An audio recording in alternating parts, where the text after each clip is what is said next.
मरहबा collection mall, readymade कपड़ों का भरपूर खजाना। Jeans pant, T shirt, cargo pant, night pant, बच्चे और बच्चियों के लिए अच्छे खूबसूरत और उम्दा ड्रेस। पता याद रखे, जमुर हाई स्कूल मेन रोड, जैतून हजीन मस्जिद के पास, मालदा चौक, मालेगांव। ट्रेनिंग करके NPA से जो हमारा फेज 2 करके एक छोटा प्रोग्राम होता है, उसके बाद मैं घर गया था। घर पे उस समय पे मेरे को किसी का फ़ोन कॉल आया है कि यार अपनी लिस्ट में एक आदमी है जिसका मालेगांव हुआ है।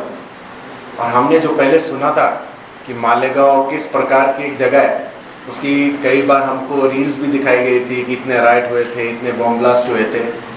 उसने ये नहीं बताया कि किस आदमी का नाम है, पर कहीं ना कहीं उस रात में मेरे को लगा कि ये पक्का मेरा ही नंबर लगा। मैंने रात में गूगल किया और सबसे अच्छी बात ये पता लगी कि मालेगांव नासिक में, तो नासिक जाने का मौका मिलेगा, नासिक में ही रहेंगे। पर उसके बाद पता लगा कि ये तो नासिक से 150 किलोमीटर 100 किलोमीटर दूर है, तो मालेगांव ही रहना पड़ेगा। और DYSP मालेगांव सिटी को मालेगांव सिटी छोड़ने की कभी इजाज़त नहीं मिलती और उसको कभी छुट्टी नहीं मिलती, ये मुझे बिल्कुल पता नहीं था। फिर भी कुछ मन बनाए। तब उस टाइम पे मेरे जो 2 क्लोज बैचमेट्स थे, चालीसगांव SDPO बना था, एक धुलिया सिटी SDPO बना था। हम तीनों ने हिम्मत जुटाई और मुंबई से निकले, तो नासिक तक हम सब ने एक साथ ट्रैवल किया। उसके बाद हम अलग अलग डायरेक्शन में हो गए। मैं नासिक HQ ऑफिस गया, तब उस टाइम पे SP सचिन पाटिल सर थे। सर के लिए कुछ टाइम वेट किया, सर आए। सर ने मेरे को आने के बाद बोला कि तुम्हारा बहुत ही अच्छा SDPO सब डिवीज़न है, एक अच्छी अपॉर्चुनिटी तेरे को मिली है, जाके वहाँ पे अच्छा काम करो।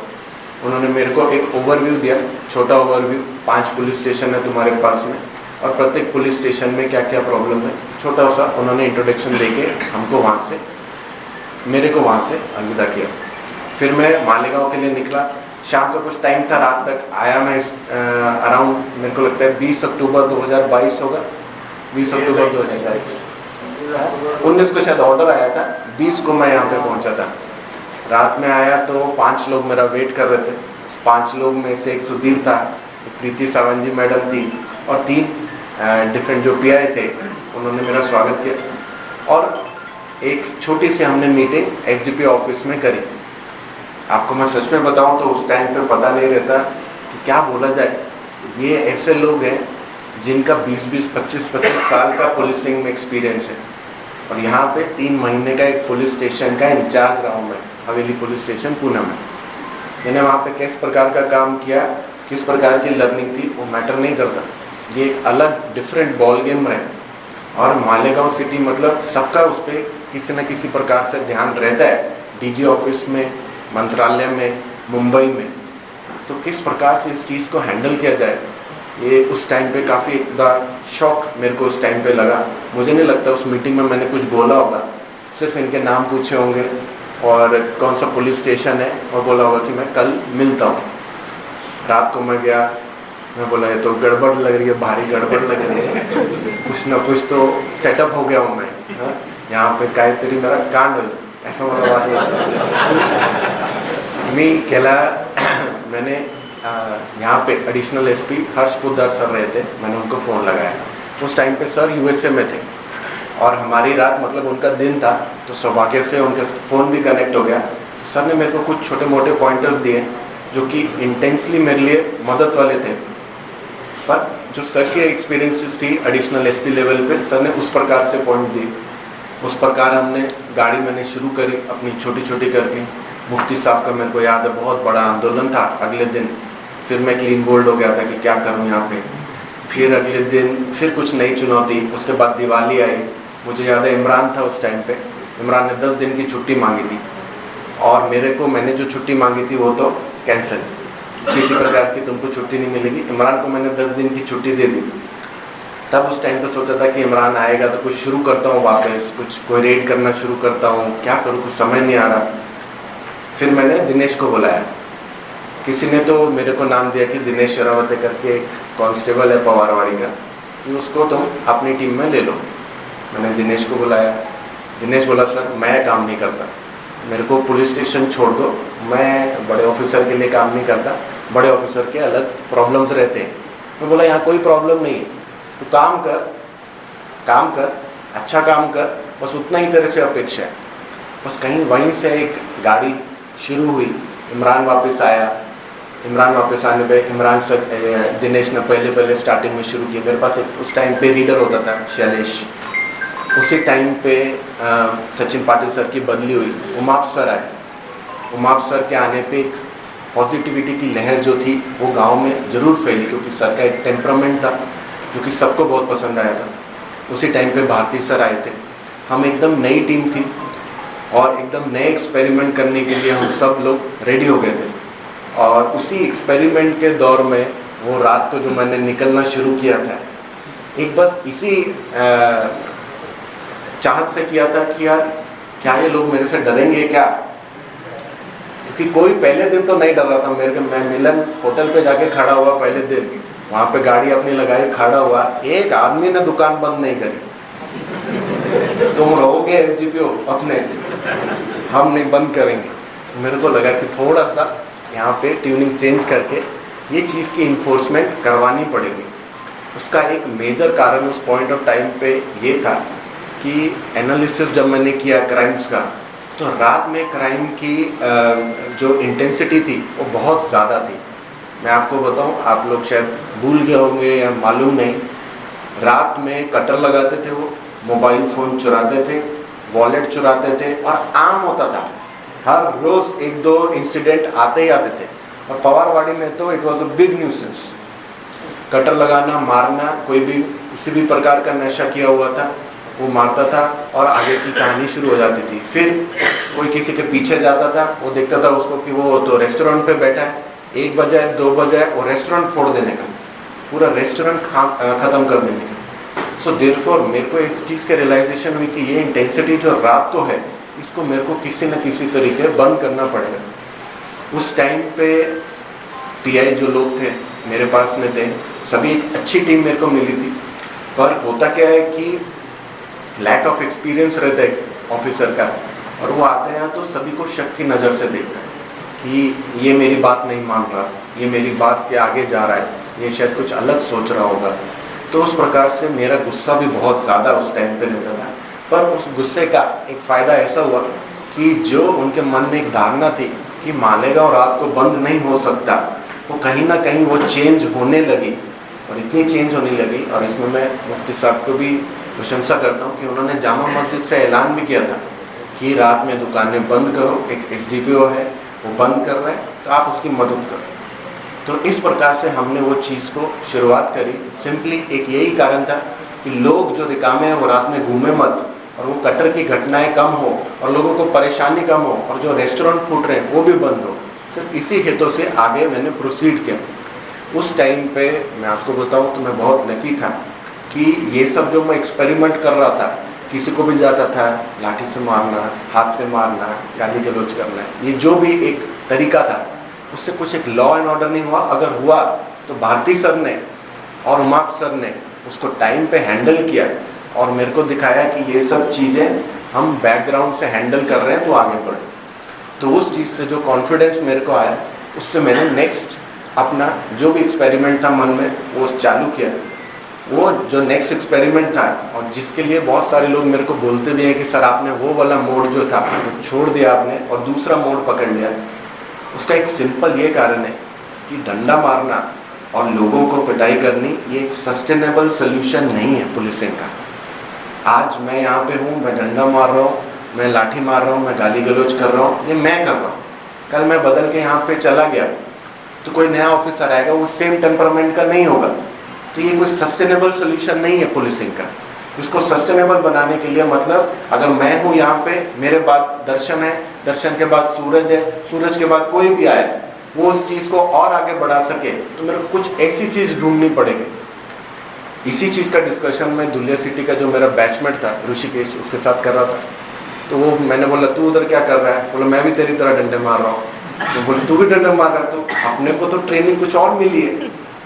हाँ यार, सब बात तो तू सही कह रहा है। अपने को वहाँ पे पढ़ाई लिखाई करवाई गई है, अपने को वहाँ पे स्पेशल एक्ट पढ़ाए गए हैं, अपने को वहाँ पे हमारी क्या क्या पावर्स है उस सब के बारे में जानने करा गया, तो हम वो तो यूटिलाइज कर ही नहीं रहे। उसी दौर में हमने फर्स्ट टाइम कुत्ता गोली के ऊपर NDPS लगाने की शुरुआत करी। ये एक सस्टेनेबल सोल्यूशन था और ये इसलिए मैंने चेंज किया कि आज अगर मैं चला जाऊँ, दर्शन चला जाए, सूरज चला जाए, तो कुत्ता गोली अगर पकड़ी गई तो उसके ऊपर NDPS एक्ट लगेगा ही लगेगा।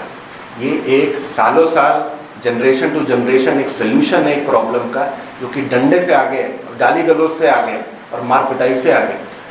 वैसे ही मैंने आगे और बढ़ाते हुए जब NDPS का मैंने सक्सेस देखा कि हम पकड़ना शुरुआत किए, और आपको याद होगा उस टाइम पे मैं और सुधीर पाटिल खूब फॉर्म में थे, कभी भी पकड़ते थे और न्यूज़ कॉन्फ्रेंस लेते थे, रेगुलर रूटीनली हमारा काम लोगों के सामने आता था और लोगों ने खूब सराहना करी।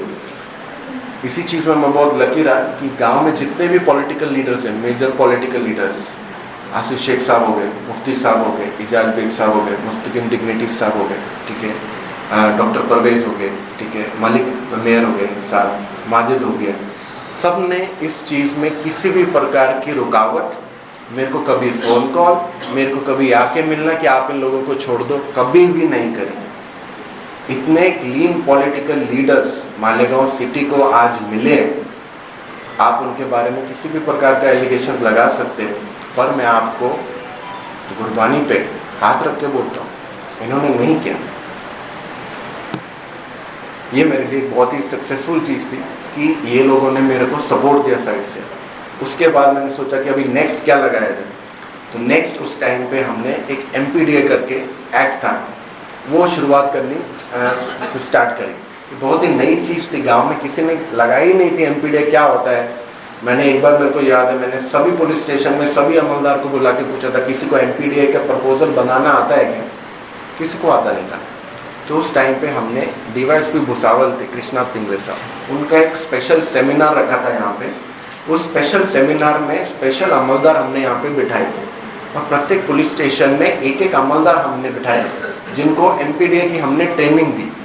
आज उस MPDA की ट्रेनिंग की वजह से कोई भी गुंडा जिसकी पास्ट हिस्ट्री है, जिसने 4-5 गुने किए और अकेला गुने करता है, तो मतलब मौका में नहीं आएगा, संगठित गुनेगारी में नहीं आएगा, अकेला रहेगा, वो MPDA के अंदर बुक हो सकता है। और ये कुशलता मालेगांव पुलिस को आज प्राप्त हुई है, तो ये एक सस्टेनेबल सोल्यूशन है। ये मेरे लाठी डंडे से कहीं आगे, इसलिए वो लाठी डंडे बंद किए गए, इसलिए उसके आगे सोचने का मौका सब लोगों को प्रदान किया गया।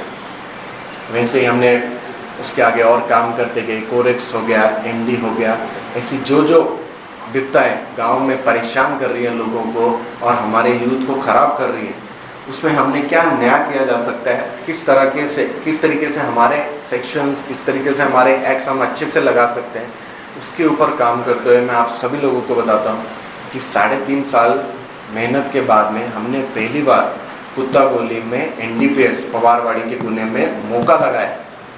ये नंबर 1 एक अकेला ऐसा केस होगा जो महाराष्ट्र में आपको पवारवाड़ी पुलिस स्टेशन में लगाएगा। इसमें PI खताल साहब, SDPO सिद्धार्थ बरवाल, इन सबकी मेहनत साथ में जुड़ी हुई थी। तो ऐसे नए नए सोल्यूशंस के लिए ही जो दूसरा एक रफ पुलिसिंग थी उसको छोड़ के एक नई पुलिसिंग की तरफ जाने के लिए कुछ प्रयत्न किए गए थे। दूसरा एक मेजर रीज़न ये था कि भारती सर के जाने के बाद में बहुत बड़ा वैक्यूम क्रिएट हो गया था गाँव में। मुझे याद है सूर्यवंशी साहब की एक लाइन थी कि संधू साहब तो इशू क्रिएट करते हैं और भारती साहब ख़त्म करते हैं। तो वो मेरे मन को काफ़ी अटैच थी वो लाइन। पर जब मैं एडिशनल SP पोस्ट पे पहुंचा तो मेरे को इस चीज़ की समझ आई कि आज वो वैक्यूम फिल करने के लिए मेरे को ही खड़ा रहना पड़ेगा। आज अगर मेरे को ही अपनी ईगो थोड़ी सी कभी कभार कम, थोड़ी सी कभी कभार ज़्यादा, कभी किसी का हाथ पकड़ना, कभी दिल पे पत्थर रख के किसी के मंडल में जाना जो कि मेरे को मालूम है कि थोड़े प्रॉब्लमेटिक लोग हैं और गांव के हित में शायद नहीं है, फिर भी मैं गया। पर वो वैक्यूम को फिल करने की ये कोशिश थी और कई तरह उस वजह से लोगों को लगा भी कि संधू सर सॉफ्ट हो गए, पर सॉफ्टनेस का कोई ऐसा और मेजर कारण नहीं है। कभी कभार रोल जब चेंज होता है तो उस प्रकार से तुम्हारा बिहेवियर चेंज होना अपेक्षित है। अगर रोल चेंज होने से बिहेवियर चेंज ना हो तो फिर अगली सीढ़ी जो कि है SP सर और IG सर, उनको गांव में आके बैठना पड़ेगा और ऐसी नौबत ना आए, इसीलिए ही ये रोल को मैंने अपने हिसाब से चेंज किया। बाकी मैं आपको बताना चाहता हूँ कि कोई भी ऑफिसर किसी भी गांव में 1 to 5% से ज़्यादा चेंजेस नहीं कर सकता, पर वो जो 1 से 5% चेंज किया गया है उस पर नए ऑफिसर्स अगर काम करें तो वो 5% इंटू 5 25% भी बन सकता है। तो उसी चीज़ के ऊपर काम करते हुए मैं आपको बोलना चाहता हूँ कि मैंने मेरा 1 से 5% करने के लिए खूब प्रयत्न किए। मुझे लगता है कि गांव में आप लोगों का एनालिसिस अलग होगा, पर मेरा ऐसा एनालिसिस है कि गांव में जो एक गैंग बनने की प्रोलिफरेशन थी कहीं कम हुई, चेन स्नैचिंग की घटनाएं कहीं कम हुई, कहीं कटर लगाने की घटना अभी भी होती है, मैं नहीं डिनाई करता हूँ, उसके ऊपर अपने को निरंतर काम करने की जरूरत है, पर कहीं पे भी वो थोड़ी सी कम हुई। कुत्ता गोली एमडी, जिसके लिए ऐसा लग रहा था कि कहीं हम एक पूरे महाराष्ट्र को सप्लाई करने वाली जगह बन जाएंगे, आज तक ऐसा कोई सिचुएशन हमने यहाँ पे क्रिएट नहीं होने दिया। निरंतर हमारी रेड्स इसमें चल रही है और लॉ एंड ऑर्डर पे मैं बहुत गर्व से बोल सकता हूँ, मेरे साथ जितने भी पीआई लोगों ने दिल भर के जो काम किया है उसकी सफलता का मैं आपको एक ऐसा उदाहरण बोलता हूँ कि मालेगांव से आज बंदोबस्त लॉ एंड ऑर्डर के लिए बाहर जाता है, आता नहीं।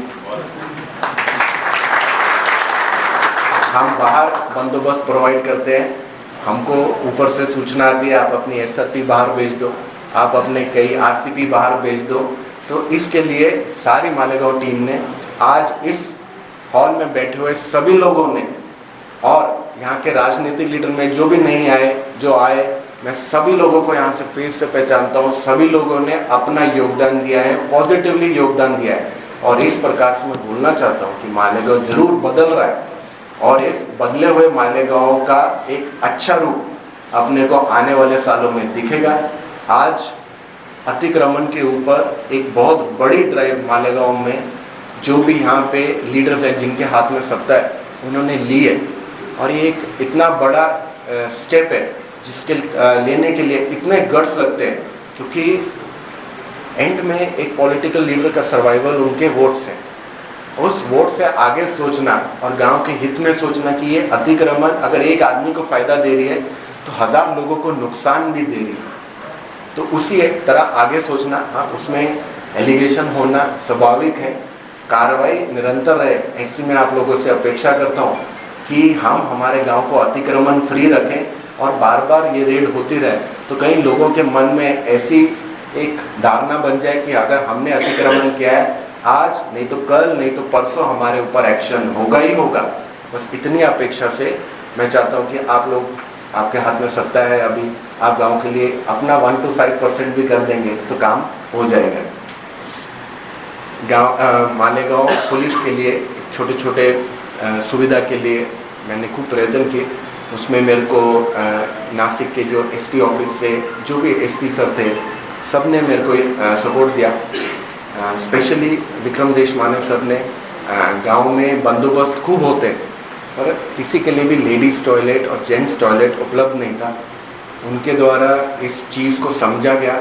सर ने मेरे को कुछ फंड्स अलॉट किए और हमने जेंट्स टॉयलेट और एक लेडीज़ टॉयलेट बनाया। आगे मेरे को मालूम है मालेगांव प्रगति करेगा, 1 तल्ले की बिल्डिंग आएगी, पर तब तक बंदोबस्त जो भी आया हुआ है उसको छोटी मोटी सुविधा प्रोवाइड हो, इस अपेक्षा से ही हमने कंस्ट्रक्शन किया था। छोटा मोटा मैंने अपने ऑफिस का रेनोवेशन किया, छोटा मोटा एक हॉल बनाने की कोशिश करी, ओपन हॉल जिसमें शांता कमेटी की मीटिंग्स ली जाएगी। और मैं यही अपेक्षा करता हूँ कि आने वाले पीआईज, ऑफिसर्स, अमलदार्स, एसडीपीओस, ये जो टीम रहेगी ये इसी 1 to 5% काम को आगे बढ़ाएगी और कुछ नया इंफ्रास्ट्रक्चर डेवलपमेंट मालेगांव पुलिस की, जिनके हाथ में सत्ता है, उनके सपोर्ट से करेगी, यही अपेक्षा रखता हूँ। आप लोगों ने मेरे को 4 सालों में खूब सहकार्य किया है। मुझे नहीं लगता कि 4 साल में ऐसा कोई भी आदमी है यहाँ पे जो मेरे कांटेक्ट में नहीं आया। किसी न किसी तरीके से हम लोगों ने एक दूसरे से बात करी ही करी है और गांव में अगर कोई भी मसला उठा है उसको हमने सक्सेसफुली सॉल्व किया है और उस सक्सेसफुली सॉल्व करने की वजह से ही मुझे जालना एसपीशिप मिली है। इस चीज़ की मेरे को जाने में, यही बोल के ख़त्म करता हूँ। Thank you.